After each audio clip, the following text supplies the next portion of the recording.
What if Jimmy Haslam identifies a guy? If it's Harbaugh, if it's McCarthy, what should he be willing to do to get said guy?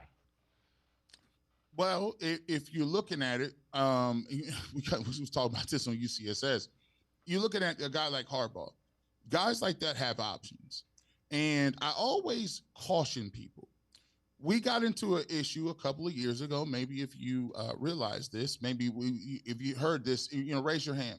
We were going after. We made a move, and we got rid of a quarterback that we had because we didn't think it was worth it. So when you got rid of that quarterback, you needed to make a splash. So what did you do? You went after another quarterback. Now that quarterback was an upgrade on paper. That quarterback was a three-time Pro Bowler, three-time top three quarterback at the time, and didn't have any much of a rap sheet. And then we got him, and he turned out to be Deshaun Watson. And Deshaun Watson had, talks with Carolina, talks with the Falcons, talks with the New Orleans Saints, talks with other teams around the league that wanted him. And he turned down the Cleveland Browns and said, no, thank you. Thanks, but no, thank you. I'm going other places. And Jimmy Haslam said, nope, I'm not taking no for an answer. And he ponied up and gave him the biggest contract in history. Now, that turned out not to work.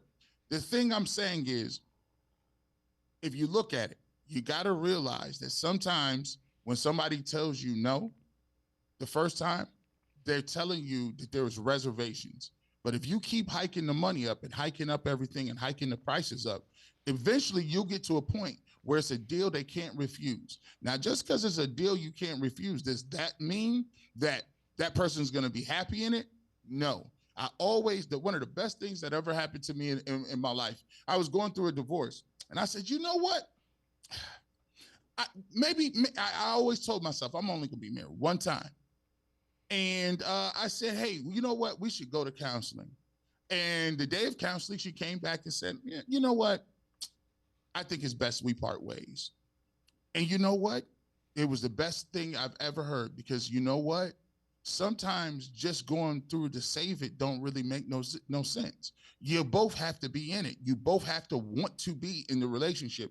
And if guys don't want to be in the relationship and they said no once, that tells you that they might not want to be in the pool with you. They don't want to be in the trenches with you. And the Cleveland Browns need somebody that is that wants to be in the relationship.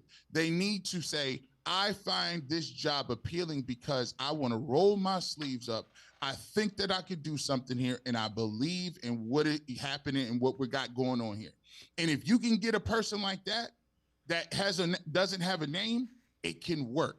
But if you go Alfred and Harbaugh, $30 million a year, all the power, all the say so, he get to veto anything he wants. He can, how's that worked for DePodesta when he got to come and go as he pleased? How did that work for Mike Holmgren when he got here and said, don't ask me for playoff tickets?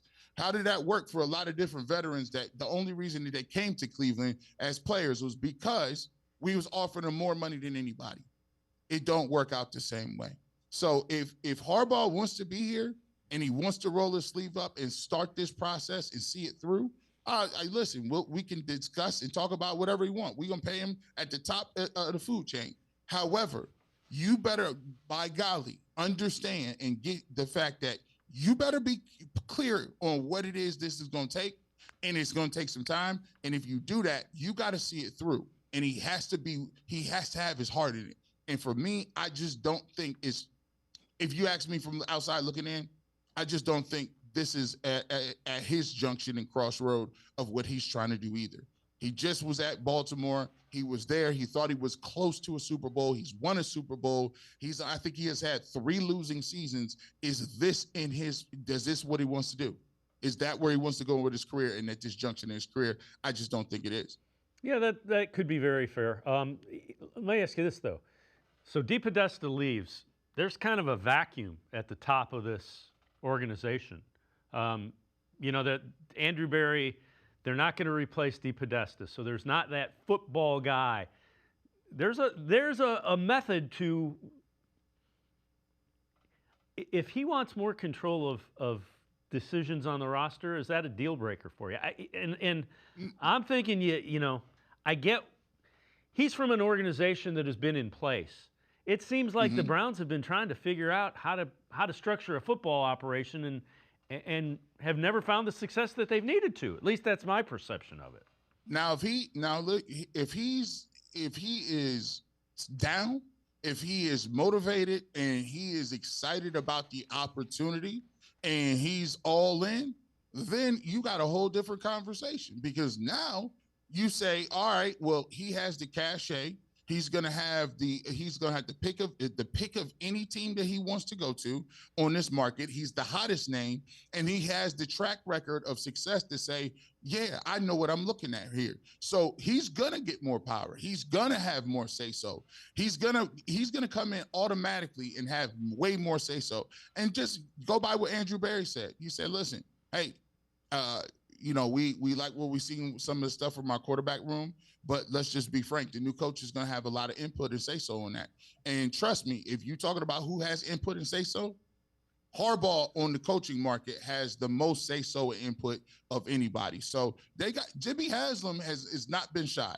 If he likes Harbaugh and he feels he's going to be the guy to turn it around, everything's on the table. He'll move heaven and earth. He's seen that with Deshaun Watson, and he's seen that with a lot of these other places. He is not afraid to take the PR hit, and he's not afraid to make bold moves. So if he likes him and Harbaugh's his guy, anything wouldn't be off the table. He might give him the keys to the castle.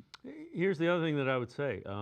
One of the things that I would imagine Harbaugh wants is a roster that you spend money on. Jimmy Haslam spent more money on this roster than that hadn't been a problem. Now, and the Ravens don't do that. So I would imagine. And again, I'm not saying Harbaugh's coming here, but I could build you a case where there are some things that are appealing. Now, lack of quarterback, not appealing. Don't know what he thinks of Jimmy Haslam. That's going to be the bottom line of it. But the way they go about business and the way they are willing to go out and acquire talent on a roster, they're willing to spend. Hey, and think about it. I listen. It's a thing called sweet revenge. I mean, you're in the division.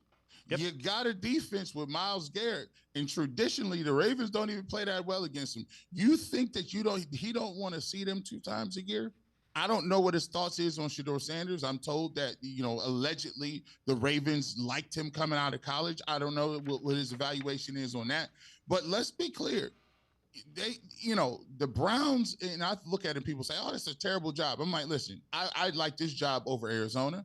I like this job over Miami. Yep. This job, if you look at it, if you squint, I'm like, yeah, the Raiders got the first overall pick, but what else do they got? So, the Tennessee Titans is all you like Cam Ward, but they ain't got nothing else. Like, I think it's overblown that this job is just, it's a leper's job. There's, no one's going to touch it's 1 of 32 with an owner that'll spend with 2 first-round draft picks, the defensive player of the year, the defensive rookie of the year on the same roster, a good corner, and a fan base that if you win, you're going to go down in the annals of time. Yeah. I mean, that's a pretty big incentive. Yeah, I'm with you. Now, your offense is a total rebuild. That's a rebuild. That's the challenge, without question.